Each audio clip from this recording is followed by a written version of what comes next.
பண்ற ஏதோ ஒரு விஷயம் மக்களுக்கு பிடிச்சி ஏதோ ஒரு வகையில அந்த இன்னைக்கு நம்ம அடைஞ்சிருக்க லெவல், நான் இன்னைக்கு அடைஞ்சிருக்க லெவல், இர்ஃபான் இன்னைக்கு அடைஞ்சிருக்க லெவல், ஜிபி முத்து இன்னைக்கு அடைஞ்சிருக்க எல்லாமே நம்மளுடைய உழைப்பு.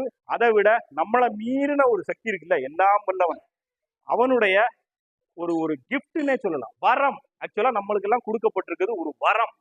அதை நம்ம நிறைய யூடியூபர்ஸ் வந்து புரிஞ்சுக்கிறது இல்லை. இதை நான் என்னுடைய யூடியூப் தொடக்கத்துல நான் வெறும் 1 lakh சப்ஸ்கிரைபர் அடையும் போதே நிறைய பேருக்கு சொல்லியிருக்கேன், நமக்கு ஆண்டவன் கொடுத்திருக்கிறது இது ஒரு வரம். ஏன் அப்படின்னா சிம்பிள், இதே கான்செப்ட் தான். என்ன விட உழைக்கிறவங்க இருக்காங்க, என்ன விட கஷ்டப்படுறவங்க இருக்காங்க. ஆனா எனக்கு இது கிடைச்சிருக்கு அப்படின்னா கண்டிப்பா இது இறைவன் கொடுத்த வரமா இல்லையா? சத்தியம்.